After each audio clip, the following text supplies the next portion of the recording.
What's going on, Illumineers? Welcome back to the Madhouse. And who needs DLCs, right? When the Lorcana community is this awesome, we had amazing tournaments this weekend, so many streams going on, and this video is highlighting what our meta has developed into. And a lot of non-surprises, and you'll see some surprises. Now, there's a lot of deck lists, so I opted to just highlight the top 2 for each of the tournaments, plus a couple others that I thought were pretty interesting, but I'll include the links down below. Definitely go check them all out, and yeah, let's just jump into it. I'll move myself out of here, and this first page is not 100% accurate as to everything that was played. I'll just hide myself for now. Well, we'll just do this.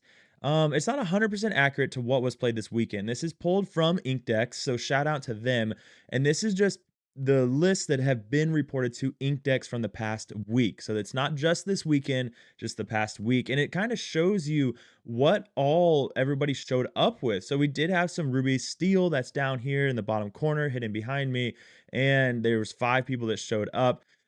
This is what we kind of expected, though, over here on the left. We saw 87 blue steel, 48 red blue, 33 amber steel, 28 purple steel. And then we see some other things popping up. You know, we see some green steel coming back. We see blurple, of course, and some green yellow. And we're going to highlight 2 green yellows in this video, actually, but also some Baja blast. So we're seeing a lot of different stuff. We're red purple still trying to survive. And in this kind of meta, we see some, move. I'd imagine those purple yellows were going to be either hyper aggro or some kind of Mufasa type variant. But overall, just really seeing a development in the meta and what it's doing, what people are taking. Now, this next one, though, is top 8s. And these lists right here are all lists that made top 8 at the different tournaments. And in tournaments that were 32 people or above in just the past weekend. So this isn't the past week, it's just the past weekend, and this is only what's been reported to Inkdex for those tournaments. So again, we can only put what we have. So we see blue steel really just coming in hard. This is from 5 events, and 4 of the events had their top 8 posted, and like 17 blue steel making that top 8 is pretty gnarly. 4 green steel, that was all from the Hunter Burton Memorial, I believe. 1 blurple we'll talk about. But yeah, we're kind of seeing the development, and blue steel is just, oh man, blue steel is just taking things, right? That the deck is just powerful. So this video is not all blue steel lists. They may have made top 8 and a lot, but they didn't do so great that they had a lot of first place finishes, a lot of second place finishes though. But this is kind of where we're at in this past weekend for events that were over 32 people are over. And then remember that 1 event only shared their first place list as well. But let's move into the list again. We're going to start. Oh, no, Disney trivia, the best part, right? How could I forget the best part? This one is kind of, blue steel is so popular, so why don't we talk about it? What family member does Tamatoa say he ate? Okay, let me know in the comments what you think the answer is. I'll reveal it at the end. And then if you have a cool piece of Disney trivia, put it in the comments. I might feature it in the next video. Lists. All right, here we go. First up on our list is from the HBMO Lorcana Championship. This is the Hunter Burton Memorial Championship. You know, huge shout out to 20 Lore for streaming this, putting it on. It's a big event, and Lorcana is now in it. It's just for gaming to prevent suicide, right? So remember that it happens. It's part of life, unfortunately. And with that, you know, it was an awesome event. I was super happy that I got to support some of the prizes, sent a bunch of stuff down, and that was pretty great. But let's talk about the list. The list is Purple Steel taking first place in a best of 3. It did go to 3 games, and it's kind of what we expect to see from Purple Steel this set. At this time, though, running 2 Maleficents, which did make a big deal. That questing, game 1, you know, he just came down really fast. We do see the binges come out. The Cobras only opting to run 3 Cobras, and a lot of people talk about how this is a must-have 4, but he came down and he won a 68-person event against some of Lorcana's best players. I think they said they had something like 8 Golden Mickey players there, 2 Worlds qualifiers there. Like, it was a stacked event, and he came out and just did purple steel stuff. He's opting to run a more aggro list, running the dock version, so no rabbits. But his burn stuff, only 3 roses and only 3 cobras, opting instead to run the Maleficents and to run the Binjas. And game 3, the Binja did make a good impact. It popped that popsicle before they could Flaversham. The Genies, though, just coming in and doing phenomenal things. Genie still being a super impactful card. And just all these one drops. Blue Steel can let the Storm Rage on all they want, but if turn 2 you're dropping 2 one drops, like, or you just drop something like a Calhoun and then 3 one drops and then dock and refill your hand, that's pretty good, right? So because we're at 4, 8, 19, 11, 12, 13, and there's not a lot of board removal in Blue Steel. Well, as far as AoE removal, where they can just clear your whole board because they don't run grab your swords anymore. So this list just came in, did really well. So really big shout out to you, Steven. And again, shout out to 20 Lore. Next up, though, is another purple steel list taking first place. These lists are in order of the deck colors. All right, so just a heads up. But Jeremy taking first place at this Supernova Toys and Collectibles event. This event only shared the one list of ink decks. This was Jeremy taking first. This one a little bit different, okay? We still have, instead, we opted to run 4 roses and 4 cobras and then 4 brooms, whereas the other one was on 3 brooms, 2 maleficents, 3 and 3. This one, though, only running 3 Peats, which is a pretty interesting thing. I think most purple steel decks right now start their deck with something like 4 Peats and 4 goats, and let's figure out the rest, right? So only 3 Peats. We are opting to run library here, so we are on this full aggro approach with the docks, but then library just to, if you slam it down with a bunch of one drops, like, why not, right? If you have the opportunity to get that down. Blue Steel can't answer it really well either because it has 8 health, so they have to have 3 of their 3/3 characters down. So it probably drew him a good amount of cards. I mean, why not? If we look back, so no library, no friends, and then here we're running 2 library, 2 friends. So the list overall quite different. The more of a burn package in this one instead of the heavy one drops. I guess this is only 1 less one drop, but 2 binges instead of 3. But still, the core is the same. 4 goats, 4 genies, 4 fox, 4 snake, 4 dock, like all of that stuff. So shout out to you, Jeremy, and shout out to you, Supernova, for putting on a really awesome event, a double case tournament. That's awesome.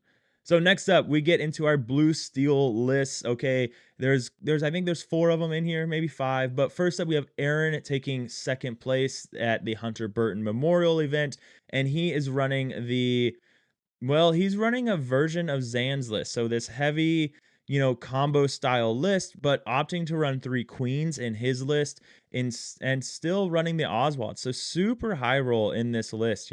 Oswald, when you ink, getting to play that item, right? The queen doing her thing. We saw I think the first time we really saw the queen take off was back at a DLC in Europe. A red blue player used it, and now we're seeing it come back in here and just doing the combo stuff, right? You have the Shield of Arendelles to give resist +1, so that's going to protect your Tamatoas from Zeus's, which can be really effective. So you just banish it, protect your Tamatoa. Now it's a lot harder to get rid of. That 1 resist makes a really, really big difference. Total amount of items, we're on 3, 4, 5, 9, 10, 11, plus 8. So 20 items in total. Of course, we got the bell package with the song package, opting to only go 2 Let the Storm Rage on. So this is interesting because when you only run 2, you leave room for those aggro decks to really start to pop in. And we're seeing decks start to run less. And as that happens, I think we'll see more aggro, and that's not necessarily a good thing. This deck is fast, it can do things pretty quickly, but aggro decks winning by turn 4 is a lot faster than what this deck can do. So again, just the item list, people are really enjoying this. If you are the pilot with it, if you can make those decisions and make them quickly, you have to be a fast player when Swiss with this deck because you do run the risk of drawing. So something to keep in mind. But yeah, the item list, I think it's cool. People don't like it, but I've always been a fan of combo decks, and I think this deck is a combo-ish deck. So I am a fan of this item type list. Will I run it? No, but I do think it's kind of cool. So moving on though, we have another blue steel. This is MCJ Abel taking second at the Playing Ducks event. And this was 128 people. And his list is more of the Kiwi version that we're used to. That Kiwi version being popularized by Jax and Harlan Sweet. And just doing the tempo thing with the Alice into the Pluto, into the Cogsworth. And then now you have this, like, you have Alice giving +1 lore and ward to like Pluto, most likely. And now you have 3 characters with ward on the board. If you don't have B prep, you probably just, well, or Big Sizu, of course, but it's a tough board to deal with. And now when you run Captain Hooks and Bells, it helps you control the field. This is much like, I think this is pretty neat. Like I've never been the biggest fan of tempo, but this is a kind of a blue steel tempo list that I could see myself running just because it is reminiscent of Steel Song. You still have the song package, of course, going for that, Cindy turn 1, let the Storm Rage on turn 2 kind of play. But then you also have just a lot of draw power with the Flavershams because you can run 8 items now because of how powerful Bell is. So that makes your Flaversham a lot better than he was last set in this kind of Kiwi list. And then, of course, Tamatoa coming in, making it even more powerful because now you can bring back those items for Flaversham and then maybe even play one for free when you quest. So really like the list. Again, MG Abel, shout out to you, man. I like it. Good job taking second at a really big event. Next up, we have Rizzy taking second at a 32-person event at the Pretty Shiny tournament with some amazing, amazing prizes. I love this 3D printed trophy, the mat, like the theme of this, really cool. So huge shout out to you guys for putting this on. But here we see another Kiwi kind of build. You have Mulan that can help you kind of get rid of things. You don't need like the Storm Rage on into red blue. So, but maybe you keep it blind because it's just so good with Bell. But now you play Mulan, it gets rid of like the Storm Rage on and draws you a card, which is really neat. You see the Flaversham item package with the Tamatoas, and this one opting to run John Silver's. No John Silver's in here. So opting to run John Silver's over Pluto's in this list and 2 docks, which I don't think, on here, no docks. And I don't know if docks is really needed in this kind of list now. Not when you run Flavershams and Tamatoas.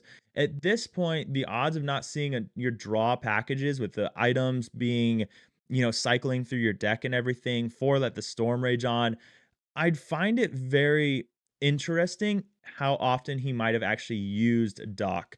So I think that could be something else, but I could also be way off and he used it all the time. But still running the Cogsworth, extremely annoying, right? So just another good list. This one's on binges, whereas the other one that took second is not on binges, and just a more song package as well. So good job, man. Again, huge shout out to this tournament. Really like the theme, and huge shout out to you taking second place. Next up on our list, we have another blue steel, of course, this time Nicholas. They split top 4 at the TTD Collectibles event. And this one is not Kiwi. It's not necessarily the item combo deck. It is just kind of what looks to be just, I don't know. It's interesting. It's like a mix of items and Blue Steel Traditional, but Blue Steel Traditional, of course, running the Tinkerbells and the Grab Your Swords, and this one just not doing that. This one instead, they split top 4. I would have been interested to see how this did into the other decks in the list, but you control the early game with Belle and Mr. Smee and all these items, or sorry, all these songs. You have ramp, so you can ramp really quickly or try to ramp pretty quickly to Tamatoa. You do not have Tipo, but at this point, you're kind of just trying to control the board early, get some early questing in, control the board with these Bells and Smees, and then you can Fishbone Quill on 3, and then Ink, of course, and do all of those things. And then, of course, you have Scrooge McDuck, Tamatoa, and Tamatoa trying to get those combo pieces out. Tamatoa questing, maybe you get a free dime. So it's a really interesting mix of the list, and I think it'd be cool to see it played on stream. And I don't know if this event was streamed, but maybe, I don't know. Running the Last Cannon, which I really like this card, you're going to see decks that either run this or Shield of Arendelle. And Shield of Arendelle, of course, giving the resist +1, but Last Cannon giving the challenger +3. And that could be a big deal where we see so many McDuck manners, because all of a sudden your Bell is now a 6/3, and if you have Bell and Smee down, that clears the McDuck Manor. So pretty good turn right there. I mean, you can do 7 damage with the Scrooge McDuck. You can use Scrooge McDuck to clear the Tamatoa, almost clear the big Tamatoa. So that Last Cannon, I don't think one is better than the other. I think they both do extremely unique things that make them better in their own right. Because if you use Shield of Arendelle, like I mentioned earlier on the baby Tamatoa, they can no longer Zeus your baby Tamatoa. So that's a big deal. They can't even trade two 3/3s into it to get rid of it. And that is really tough for a deck to handle. And of course, the Last Cannon just helping you handle, characters in its own way. So be with that challenger +3. So I don't know. It's interesting. It's like a ramp, but not hyper ramp. No aerials. Interesting deck. I like it. But yeah, split top 4. So really good job, man. Next up on our list, we have Charles splitting top 4, another blue steel list. So again, with this one, very different as well. And I'll give Blue Steel that. Blue Steel, they're trying to figure out what the best way is to build them. And we're seeing a lot of different decks come out of it. This one running Mines. So very interesting idea. Running Mines, you only have 4 docks, so that makes Mines not quite as effective. That 1 damage doesn't mean a whole lot, in my opinion. It's really that 2 damage marker that really does a whole lot for you. But opting to run the bells because of how great they are, but also shift Robin Hood. And from my own experience, with so much blue steel tempo in the meta, if you can get the shift Robin Hood down on turn 3, there's a good chance you just win the game. That shift Robin Hood is just so strong into these blue steel tempo decks that a lot of time they just can't turn sideways. They have to find enough songs to answer your Robin Hood, or like it's just really difficult for them to handle. So this one opting to run Doc and Flaversham, none of the Tamatoas. I'd be curious, so none of the Tamatoas, Bell Diggity, none of the Tamatoas in this list, but we do see the John Silvers, we see the Benjas coming in, we see the Scrooge McDucks. So just a lot of big bodies in this list that are hard to handle. And then we see no Zeuses, instead opting to run the 4, let the Storm Rage on, as well as the 4 Strength of a Raging Fire. So no Zeuses, but we have the more ping damage from Seven Dwarfs Mine. Again, different. I like different.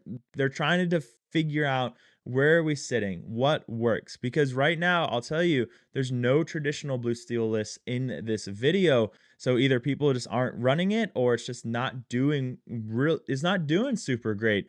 And maybe we'll see something different at this next weekend. It is only week 2.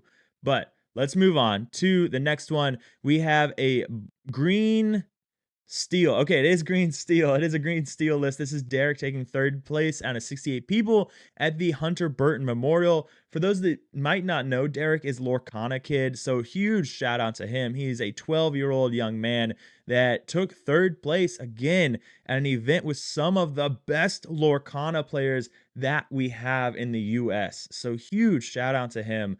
And look at this list. It is, how many new is Gantu the only new card? Actually, it is. Gantu, we have 1 Gantu representing set 7. Other than that, no new cards in this list, which is really interesting because Pete is such a powerhouse right now. The shift Pete is so strong into everything. We saw it do really well I think it was at the 10 case, the SSG 10 case, where that resist +1 on that character coming d you can there's nothing you can do to prevent the shift if they play Pete on 3. So, really interesting. I wonder, if he'd tested it at all yet or maybe didn't have time. He is 12, so he's in school, like, that's, going to affect some of that.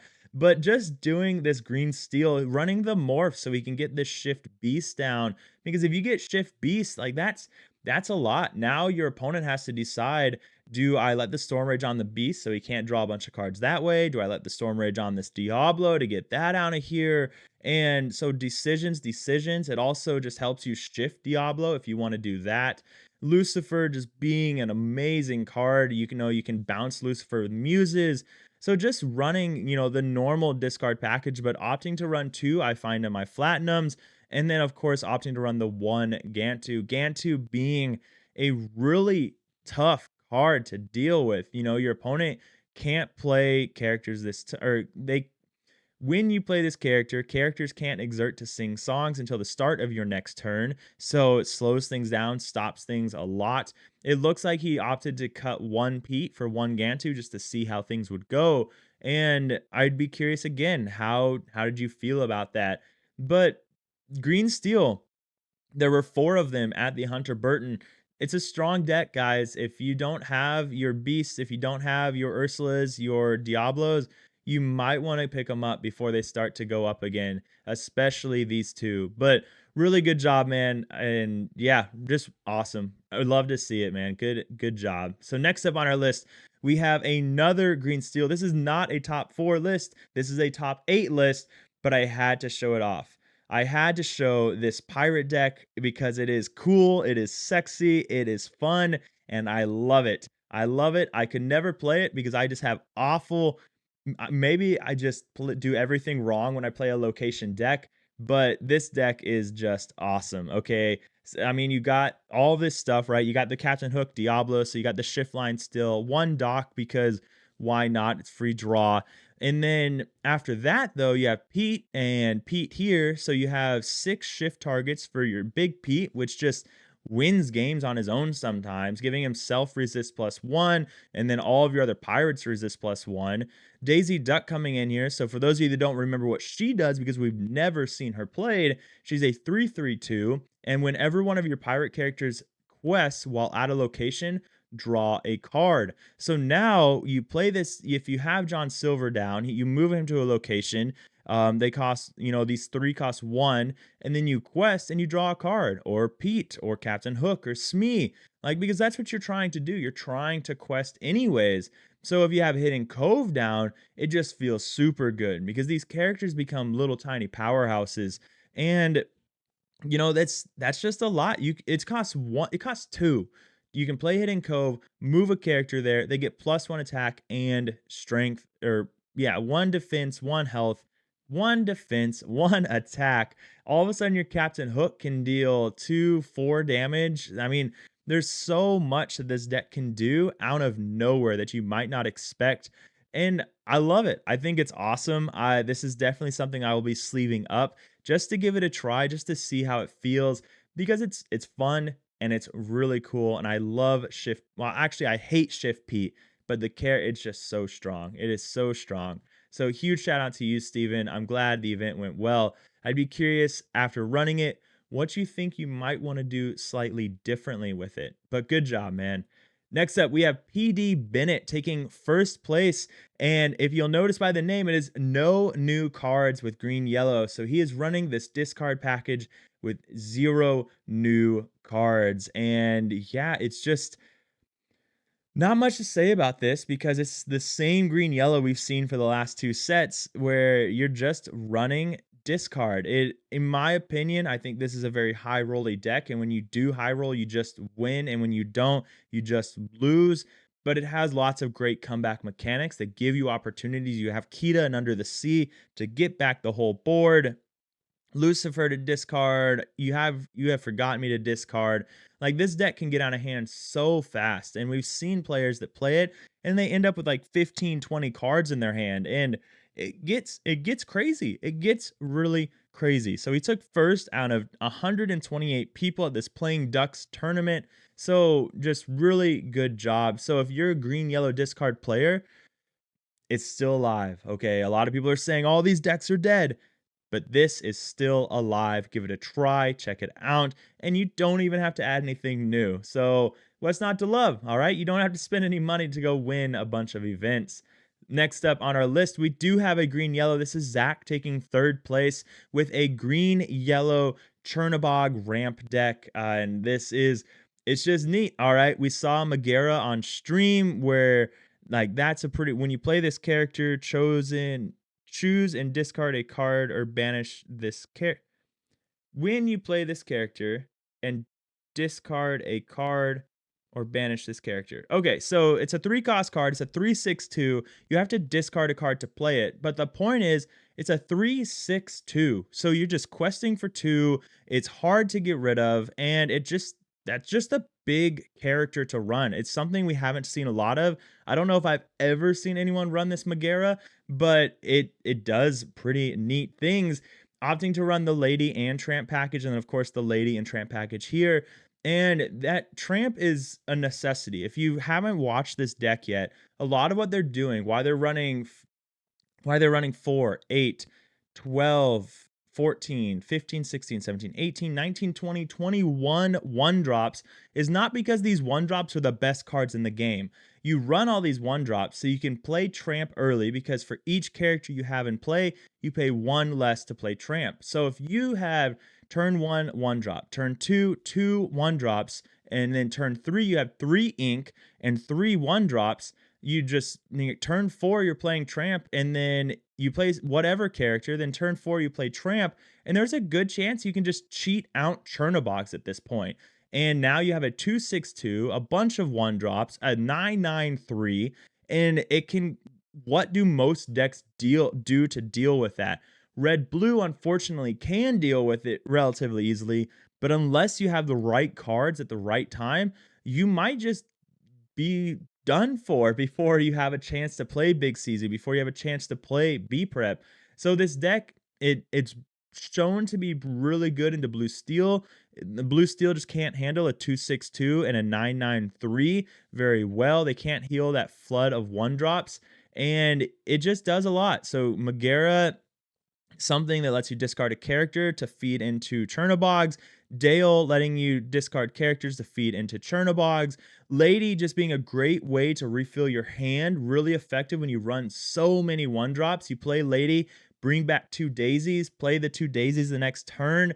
Now you have essentially 2, 8, 4 of worth of characters on the field. Then Ursula with disruption, Kit with disruption, just really strong stuff. I really like this deck. I think it's really fun. I have a version of green yellow sleeve for locals that I want to try, but I love it. So really good job, man. And Ink, really shout out to you, Garrick, for an amazing stream. Your graphics and everything are just so, man, they're perfect, and I'm extremely jealous and love to see it. So good job, man. Next up on our list, though, we do have a Baja Blast. We have green blue, and it is very different than anything we've seen, I think, before, because look, like this doesn't have a lot of songs. It only has the 6 songs and no muses, which is just so different. This list, everything about it's just so different because a lot of the time you're just trying to bounce all their stuff and win with McDuck manners, but this one is just not doing that. It's more of a character based one. I'd imagine his thoughts here were, how do I play Baja Blast but get around the Pete's, right? The Shift Pete, which kind of destroys it. Like Shift Pete destroys Baja Blast. It is awful. It feels so bad. But another weakness of this deck is what happens when you don't see ramp. But now if you see Clarabelle and it doesn't get blown up, you can Pleakley, which feels really, really good. So that is really strong. Running these bells that they have to have a Zeus to handle. So like it is, and you get that inkwell relatively easily.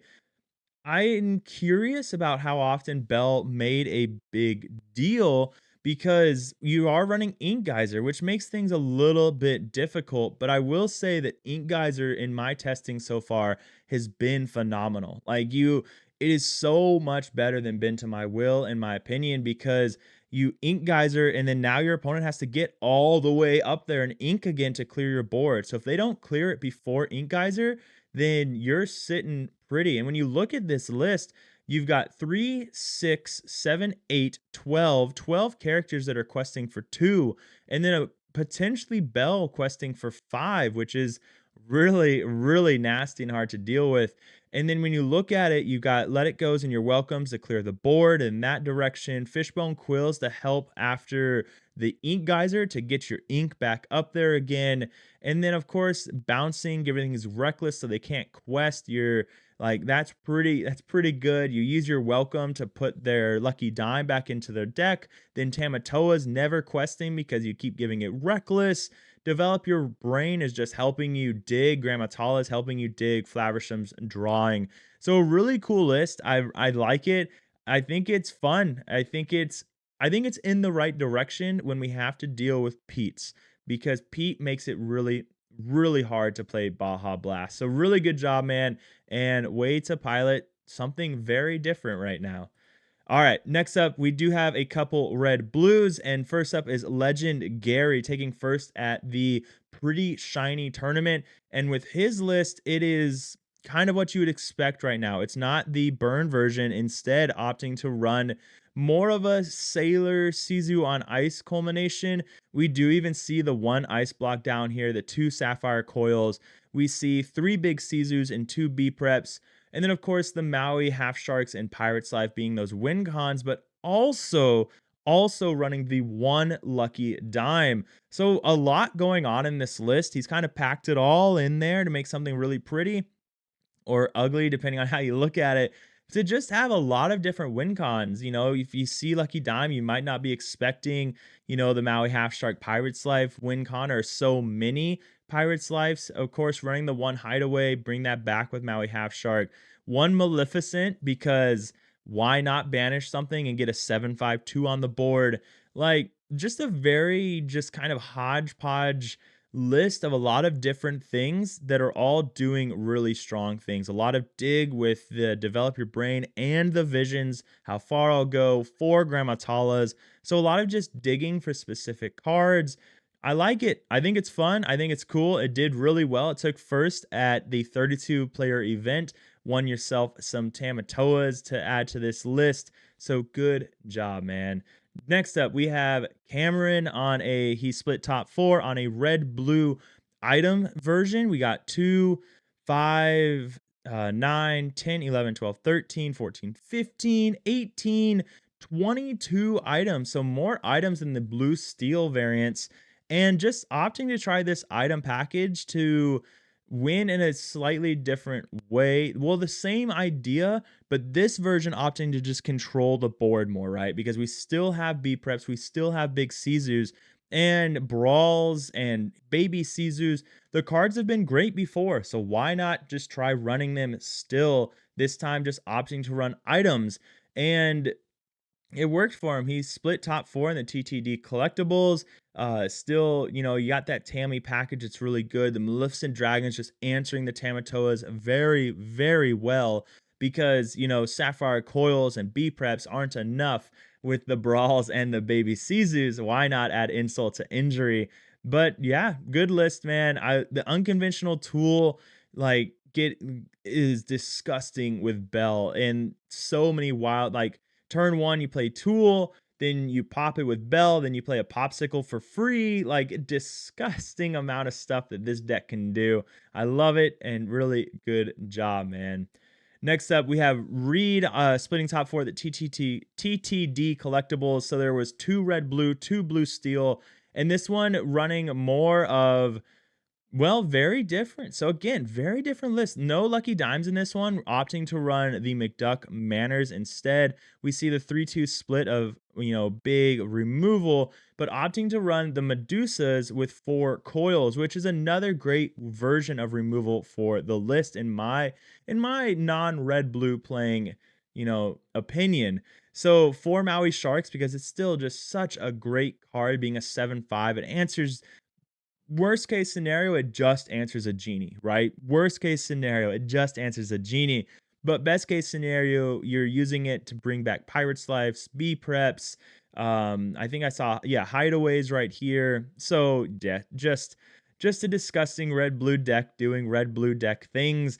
Yeah, only running the two happy as a clam, so the two baby Tammies and no big Tammies. But this card, again, it's just so good. Why not run it? When you can bring back two items to feed your Flaversham, when you can play items for free, why not run it? Because it's just so good. So red blue doing red blue things.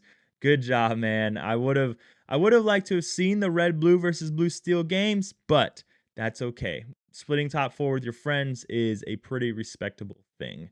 Next up on our list, we have Zach taking second with Blurple at the Ink.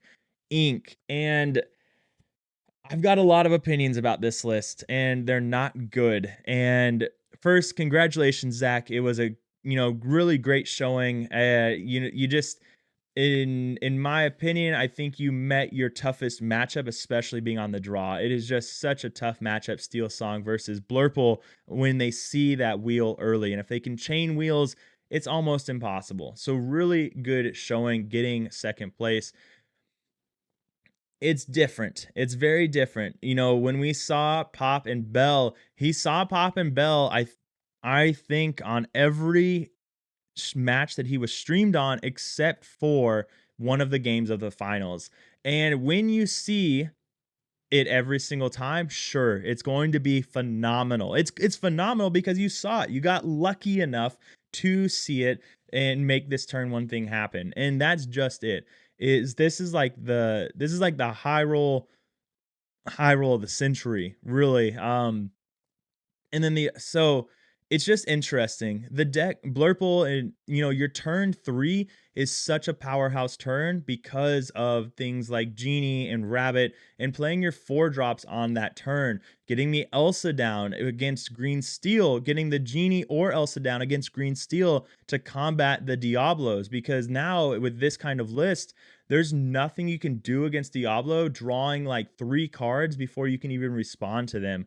And if that's if they don't play Ursula Deceiver of All and blow up your responses to their blow up your hand or blow up your responses to the Diablo. So missing that turn 2 ramp is rough. And when I say missing turn 2 ramp, you only have 7 ramp cards, and you have to decide, am I going for the turn 2 ramp or am I going for the Bell and Popsicle? Because you can't alter your hand to go for both. Like, it just doesn't work like that.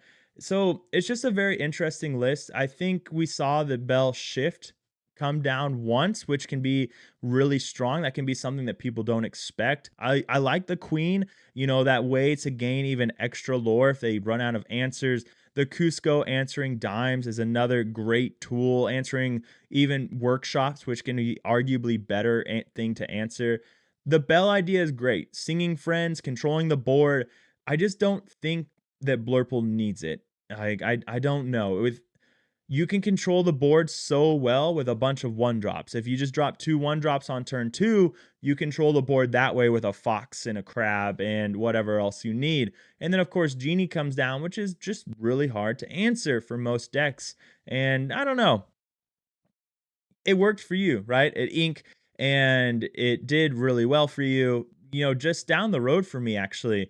So I think in Baltimore, but really cool list. It's something different, right? Like that on its own is awesome. Just a very different Blurple list than what we're used to and what most people would have expected to see. So good job, man, and really good showing. And you made things exciting, that's for sure. People on the stream, they didn't even care how the match ended or went. They just wanted to see, would you see the Bell and Popsicle again? So that on its own was good job making the matches so freaking exciting. So really, really good job, man. Next up, we have a couple Steel Song lists, and I think that's how we end the video, other than the Disney trivia, all right? But Richie taking first place. Steel Song is dead. Not really. Richie, good job, man. At Inkcasters, you showed everybody that Steel Song is definitely not dead. Steel Song is here to stick around, and with something a little bit different, a little bit of the same. It is very reminiscent of the Wochuk version of Neverlands and No Shift. We see the No Shift line, but the Heavy Gastons, the Biancas, the Neverlands, This time running a few things differently though. You're opting to run the one Naveen. Talked about this in my most recent video posted yesterday, where Naveen can just guarantee that whole new world. It can guarantee those songs to help you get back in the game. And that is incredibly powerful because they can answer Gaston relatively easily now. Bianca, maybe they just Zeus it, and now you have no way to sing Whole New World. Naveen changes that. Gantu, I think, is a cool card. You said it helped out. I think you said you played it twice and it did make a difference. Both times you played it, you just happened to have it. So that is exciting. Something for Steel Song players to look a little bit more into. I remember I posted a video highlighting Gantu and Steel Song. A lot of people weren't big fans of it. So good job, man, of highlighting that card. But just, it's a great list. You're running this heavy aggro line with the 4 Daisies, 4 Smees, only 2 Lawrences, but the one Big Cindy. I'd be curious how many times you got Big Cindy down, when it was a shift, but also opting to run the I Find Him, I Flatten Him, trying to answer all the heavy blue steel item lists that are running around, and even red blue item lists that we just saw. But overall, really good job, man. No shift, making, really showing people what's going on with Steel Song. So Richie really showing people what's going on with Steel Song. So good job, man. Next up, we do have Meyer, not this Meyer, but another Meyer. So I had to highlight his list over at Playing Ducks, taking fifth at 128 person event. He's opting to run the shift line, so the Robin Hood shift line, and then 2 Prince Naveens as well that I finding to be really good into this set. It's again just guaranteeing you get to refill your hand, guaranteeing a way to come back. We've seen how in Steel Song, the mirrors, a lot of the time you have to have that comeback mechanic, and the 2 drop helps a lot, but Prince Naveen can seal the deal of being able to clear, a big character on their turn, and then you get the Singer 5, well, Singer 6 for Naveen. So really big deal there. Opting to run the one Big Cindy. Only 3 let the Storm Rage on, which is honestly not the worst thing, right? Because there's not a lot of 2 drop character or two defense character, 2 life characters. Someone tell me in the comments what it's actually called.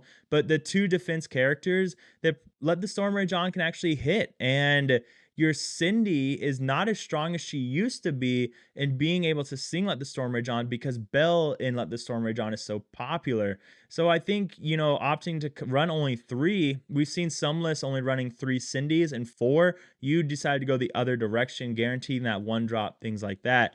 And I don't think that's the worst idea. I really don't.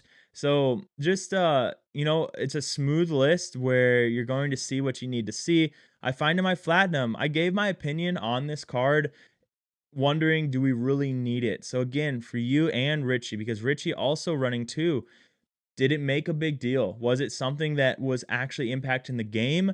Or was it just something you played because they had some items, but it didn't really impact anything? I'd be very curious to get your guys' opinions on that. Said a ton, big events. So 64, 128.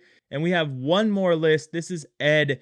I had to highlight this list. He placed 5th at a 32-person event. Ed, of course, being a Worlds qualifier on red purple, and then we're seeing him play red blue in the LCCC. Shout out to Pavel. But just running Steel Song, and yeah, I mean, very different than what we've been seeing. In my video yesterday, I talked about how I think Aurora is being slept on. I think Aurora can be extremely strong with the turns that she can do and just surviving better than Gaston can survive, and questing for 2, which is another thing that is being slept on. But one thing to note with this list, where's the Smee? Where is the Mr. Smee, right? He's got 4 of every card in this list except for one of the best cards in Steel Song being Smee. So he's just opted to cut it. Now, there are some arguments if he was here, part of it, if you quest 1 time, now it's an easy Let the Storm Rage On value. Like, he's opting instead to just get these other cards that they know are good. But also, he does call it team deck, so he might have just shown up to test this list and then tested with 4 of everything, and then it's really easy to decide, okay, this didn't perform as well as I need, or I kept seeing it when I didn't need to see it. I can cut this down to 3. I can cut this down to 2, things like that. So one thing to note, running 4, so instead of a Smee, he's running the 4 Ursulas and the 4 Troubadours. And this is just guaranteeing a way to fight back against Blue Steel because it's very hard for them to answer these. But I think it's also guaranteeing a loss against Red Blue. These 2 drops right here is probably the worst cards that you can draw against Red Blue. The only saving grace of them is that they are, they can sing Zeus, they are inkable, but they're so bad into Red Blue. So I'd just be curious about his thoughts overall. Was it, team deck? Was it, I just wanted to test all of this stuff, see how it performs before maybe the CCS event that's coming up? But yeah, really, it was really fun to see Ed on Steel's song. Make sure you guys check out their VOD. I'll try and put it in the description if I remember. And you can see him pilot this, but also for Bare Necessities. Just again, against Blue Steel, if you can blow up their key cards, it slows their deck down. They can't seem to banish stuff, and then you can just win that way. So really interesting list, Ed. I'd like to see how it develops and just kind of what the thoughts were overall. Was it just a really good way to test a potentially competitive list? So I hope we see you on Steel's song again and how this changes. But ladies and gentlemen, the Disney trivia. Which family member does Tamatoa say he ate? It was Grandma, okay? Bonus points if you know how long it took him to eat Grandma. So with that being said, I hope you guys enjoyed the video. It was long, right? 46 minutes. I guess that's pretty average for my videos. But I originally had the top 4 of each thing, and then I realized that's way too many decks. But I hope you guys saw, if anything, this weekend gives us more to figure out what is going on with the local meta, or not local, but just the meta overall. These are the top 8 from 5 of the lists, and we see Blue Steel being big, right? Doing a lot. Now, when I looked at the other decks, we did not see a lot of green steel overall. If we go here, there was only 22 green steels overall, and that's a harder deck to pilot. So seeing 4 here, it had a pretty, like, I'd be interested to see the percentages on what the overall transition rates were from, top, Swisses to top 8. But the meta is, of course, Blue Steel is just incredibly strong. We're seeing that, but we're seeing not the same numbers. It was, remember at the CCG, the Southside Gaming 10 case event, these were neck and neck along with Purple Steel. And then Steel Song was down there below, and Green Steel wasn't really in the conversation at all. So we're seeing things change. We're seeing how things have developed in just 1 week. So I'll be really curious what we see at next weekend. We have the Safari Zone 1K, we have the CCS 10K now, that are really going to show us what the meta actually looks like. And again, just shout out to all of the stores. This is the first time that we've had so much meta to actually look at and figure things out. Normally it's the CCS 10K, a DLC, but now it is so many events. So really big shout out to all of you guys. But with that being said, ladies and gentlemen, I'm going to take off. I hope you enjoyed the video. I'll try and get the deck list in the description. I'll try and get some VODs in the description, but stick around. We have a Steel Song specific video coming up next. That's all we got. Ladies and gentlemen, remember, above all else, stay happy and healthy. I'll see you next time.